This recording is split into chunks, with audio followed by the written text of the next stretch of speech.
One of our greatest poets wrote this little verse which said, it refers to the eagle or to the hawk who's flying way above everyone else. And it tells the hawk, he said, oh, hawk, don't be scared of the force of wind that hits you. It's only meant to make you fly higher.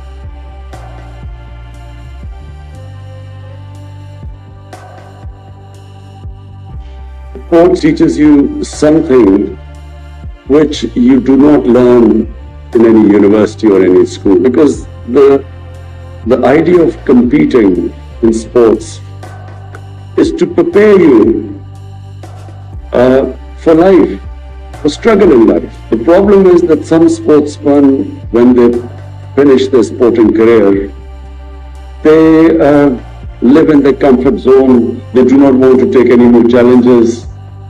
And the entire experience of struggle on the sporting field, which is taught to you, is lost.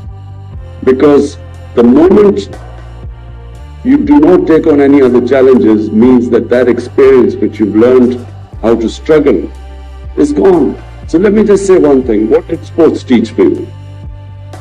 Sports taught me that it was not the most talented player that became a champion. It was the player who had that ability to take the knocks, who knew how to take defeat, who was not demoralized by defeat, but who learned from the bad times. Because in life, whatever you do, life is never in a straight line. It's in cycles. You will have your ups and downs in whether it is education, whether it is in business, and as Arjuna would know, in politics. It's a cycle. You have your good and your bad times. Success depends upon not how you deal with the good times, but how do you deal with the bad times. In sports, no one has ever become a champion who has not learned how to cope with when that defeat comes, when you fail. If you do not know how to cope with that, you can never become a champion. There are two ways people react to a defeat. One is they get demoralized, and when they get demoralized, they lose that dream. They give up on the dream. Second are those people who become champions who actually learn from defeat, who do not give up. But every time there is a setback in life, there are lessons to be learned. So that ability to analyze where you went wrong and then pick yourself up and start struggling again. That is the only way you become a champion. And that's the only way anyone achieves anything big in life. So in my case, I was not the most talented cricketer when I started. My two first cousins were, both of them captained Pakistan, and both of them, all my other cousins said, were far more talented than me. So when I was growing up, I was always told that I was never going to be as good as them. And then when I played my first test match, I was dropped. And everyone thought that was the last they would ever see of me. So for 3 years I never played, I was out of the cricket team. So there were two ways. Over my playing careers, so many of cricketers which were dropped after the first match never came back again. The majority never came back again.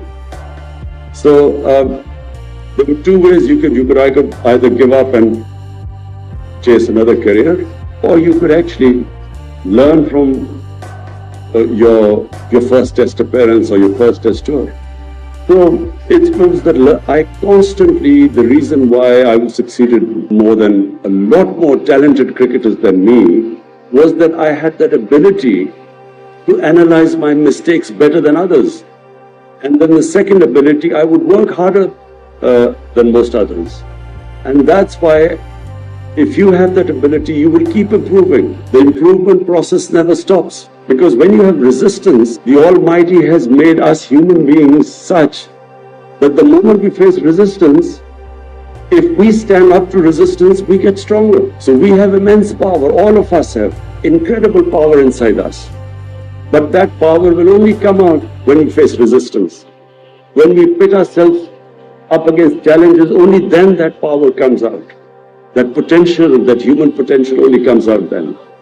Problem is that somewhere along the line we give up. And that's when we lose.